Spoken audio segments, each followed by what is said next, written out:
सेवा में श्रीमान दर्शक महोदय, सविनय निवेदन यह है कि हमारे चैनल को सब्सक्राइब करके बेल आइकन दबाने की कृपा करें। अतिमान कृपा होगी। धन्यवाद। हेलो दोस्तों, नमस्कार। स्वागत है आप सभी का हमारे यूट्यूब चैनल पे। तो देखिए, रेलवे एनटीपीसी CBD 1 भर्ती परीक्षा लगातार आपके एग्जाम चल रहे हैं। 29 दिसंबर सेकंड शिफ्ट का आज आपके एग्जाम खत्म हो चुका है। तो 29 दिसंबर सेकंड शिफ्ट में जितने भी क्वेश्चन पूछे गए हैं उनका सभी का जीके का 100% रियल व ऑथेंटिक एग्जाम एनालिसिस आपको इस वीडियो में देखने को मिलेगा। क्वेश्चन काफ़ी ईजी पूछे जा रहे हैं करंट अफेयर से और जीके से। काफ़ी क्वेश्चन आपके रिपीट हो रहे हैं लगातार, क्योंकि एनटीपीसी का एग्जाम काफ़ी लंबा चलने वाला है। तो जिनका भी एग्जाम है, वीडियो को ध्यान से एंड तक जरूर देखिएगा आगे। और वीडियो को अभी तक लाइक नहीं किया है तो वीडियो को लाइक करके, शेयर करके, चैनल को सब्सक्राइब करके बेल आइकन को ऑन कर लीजिएगा, क्योंकि एनटीपीसी एग्जाम से जुड़ी पल पल की अपडेट आपको इसी चैनल पे उपलब्ध करवाई जाएगी। चलिए वीडियो को शुरू करते हैं। तो देखिए, आज आपसे पहला क्वेश्चन पूछा गया था कि जिम कॉर्बेट नेशनल पार्क कहाँ पर स्थित है। देखिए, जो जिम कॉर्बेट नेशनल पार्क है ये उत्तराखंड के नैनीताल जिले में स्थित है। तो उत्तराखंड इस क्वेश्चन का बिल्कुल राइट आंसर रहता। शायद ये क्वेश्चन इस प्रकार से पूछा गया था कि भारत का पहला नेशनल पार्क कौन सा था, तो वो कौन सा है, जिम कॉर्बेट नेशनल पार्क ही है। पहले इसका क्या नाम था, पहले इसका नाम था हैली नेशनल पार्क।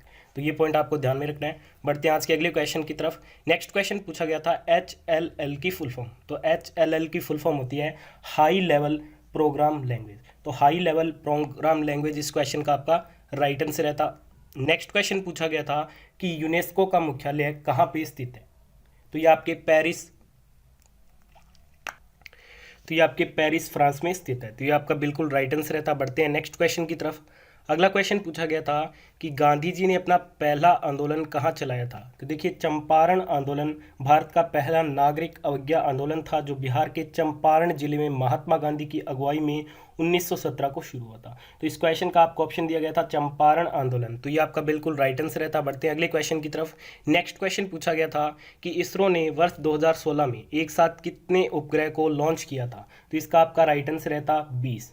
इस समय इसरो ने 20 उपग्रह को लॉन्च किया था। अगला क्वेश्चन पूछा गया था कि अरब सागर में कौन सी नदी गिरती है। ये वैसे तो ऑप्शन पर आधारित क्वेश्चन है, परंतु मैं इसकी डिटेल बता देता हूँ। देखिए, सिंधु नदी सबसे महत्वपूर्ण नदी है जो अरब सागर में गिरती है। इसके अलावा भारत की नर्मदा और ताप्ती नदियाँ भी अरब सागर में गिरती है। ठीक है, तो ये इतनी नदियाँ हैं। अगर आपको इनमें से कोई भी ऑप्शन में दिया होगा तो आपका बिल्कुल राइट आंसर था। अगला क्वेश्चन पूछा गया था कि संविधान का पितामह किसे कहा जाता है। तो भारतीय संविधान का जो पितामह है वो डॉक्टर भीमराव अंबेडकर को कहा जाता है।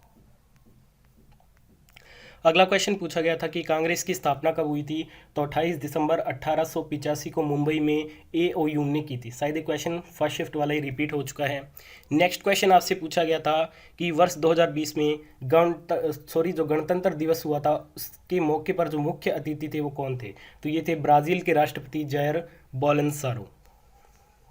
अगला क्वेश्चन पूछा गया था कि IPL 2020 के विजेता कौन है। तो ये मुंबई इंडियंस और उप विजेता कौन है, दिल्ली कैपिटल्स। और ये आपके UAE में आयोजित हुआ। 2019 की मुंबई इंडियंस है, 18 की चेन्नई सुपर किंग और 17 की कौन है, मुंबई इंडियंस।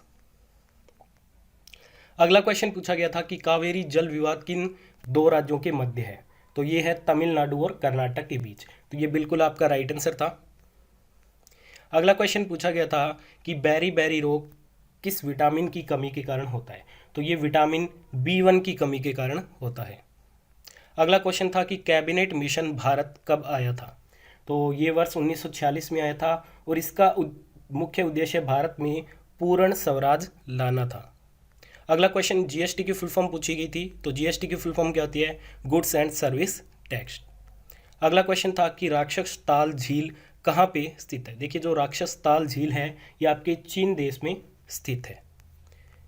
नेक्स्ट क्वेश्चन था कि पालघाट दर्रा किन दो राज्यों को जोड़ता है। देखिए, जो पालघाट दर्रा है ये आपके प्रायद्वीपीय भारत का प्रमुख दर्रा है, जो केरल और तमिलनाडु तथा कर्नाटक से जोड़ता है।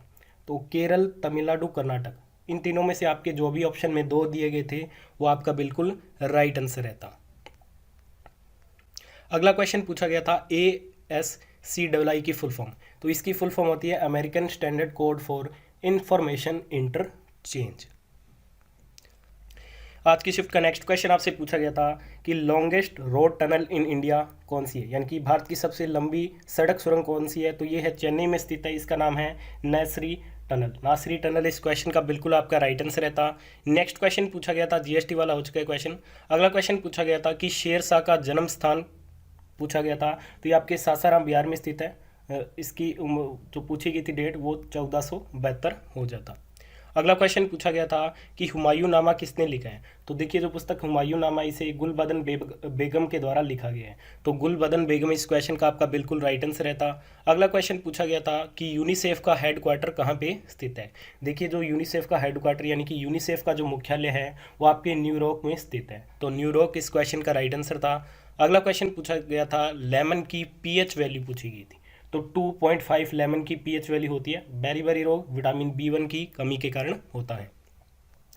अगला क्वेश्चन था कि जब डीमोनेटाइजेशन हुआ था उस समय आरबीआई यानी कि रिजर्व बैंक ऑफ इंडिया के गवर्नर कौन थे। तो इस समय रिजर्व बैंक ऑफ इंडिया के गवर्नर थे उर्जित पटेल। तो आपको उर्जित पटेल ऑप्शन में दिया गया था, ये आपका बिल्कुल राइट आंसर रहता। अगला क्वेश्चन था कि जो 1924 में कांग्रेस का अधिवेशन हुआ था उसकी अध्यक्षता किसने की थी। तो ये की थी महात्मा गांधी ने। तो महात्मा गांधी इस क्वेश्चन का आपका बिल्कुल राइट आंसर रहता। बढ़ते हैं आज की शिफ्ट के अगले क्वेश्चन की तरफ। आज की शिफ्ट का नेक्स्ट क्वेश्चन पूछा गया था सार्क मेंबर कंट्रीज़। तो सार्क की मेंबर कंट्रीज़ होती है अफगानिस्तान, बांग्लादेश, भूटान, इंडिया, मालदीव, नेपाल, पाकिस्तान एंड श्रीलंका। तो आपको 3 तो ये मेंबर कंट्री दी गई थी, एक अन्य कंट्री दी गई थी। पूछा गया था कि इनमें से कौन सा सार्क की मेंबर कंट्री नहीं है। तो इनके अलावा जो भी ऑप्शन में नहीं दिया गया था वो आपका बिल्कुल राइट आंसर रहता। बढ़ते हैं आज के अगले क्वेश्चन की तरफ। अगला क्वेश्चन पूछा गया था कि जातक कथा किस धर्म से संबंधित है। देखिए जो जातक कथा है ये आपके बौद्ध धर्म से संबंधित है। तो बौद्ध धर्म आपका राइट आंसर रहता। नेक्स्ट क्वेश्चन पूछा गया था कि जादूगुड़ा खदान किस राज्य में स्थित है। तो ये भारत के झारखंड राज्य में स्थित है। अगला क्वेश्चन था जयदेव द्वारा लिखित पुस्तक गीत गोविंद के निर्माता, यानी कि जो गीत गोविंद पुस्तक है उसके लेखक कौन है। तो ये है जयदेव, ठीक है। तो जयदेव इस क्वेश्चन का आपका बिल्कुल राइट आंसर रहता। अगला क्वेश्चन पूछा गया था कि CDSCO की फुल फॉर्म पूछी गई थी। तो इसकी फुल फॉर्म होती है central drugs standard control organisation. तो ये इसकी फुल फॉर्म होती है, ये इस क्वेश्चन का आपका राइट आंसर रहता। बढ़ते हैं नेक्स्ट क्वेश्चन की तरफ। अगला क्वेश्चन पूछा गया था फर्स्ट प्रेसिडेंट ऑफ इंडिया कौन थे। तो ये थे डॉक्टर राजेंद्र प्रसाद। कल की शिफ्ट में पूछा गया था कि भारत के सबसे कम उम्र के राष्ट्रपति कौन बने थे। तो वो बने थे नीलम संजीवा रेड्डी, 64 वर्ष की उम्र। ये क्वेश्चन भी जरूर ध्यान में रखिएगा, आने वाली शिफ्टों में रिपीट हो सकता है। अगला क्वेश्चन पूछा गया था कि जो यात्री इब्न बतूता ये किस देश से आया था। तो ये मोरक्को देश का निवासी था, मोरक्को देश से आया था। तो मोरक्को देश इस क्वेश्चन का आपका बिल्कुल राइट आंसर था। अगला क्वेश्चन पूछा गया था कि वर्ल्ड एनवायरनमेंट डे 2020 की थीम क्या थी। तो इसकी थीम थी सेलिब्रेट बायोडाइवर्सिटी। आज की शिफ्ट का अगला क्वेश्चन पूछा गया था पाल घाट किस पर्वत में स्थित है। तो ये आपके सह्याद्री रेंज में स्थित है। तो सह्याद्री रेंज इस क्वेश्चन का आपका राइट आंसर रहता। अगला क्वेश्चन पूछा गया था कि what is Python in computer. तो ये आपके होती है हाई लेवल प्रोग्राम लैंग्वेज होती है, ठीक है। तो हाई लेवल प्रोग्राम लैंग्वेज इस क्वेश्चन का राइट आंसर रहता। तो आज की इस वीडियो में हमने सभी क्वेश्चन आपको कवर करा दिए जो आपके आज सेकंड शिफ्ट में पूछे गए थे। अरे भैया सुनो सुनो, हाँ तुम्ही से कह रहे हैं।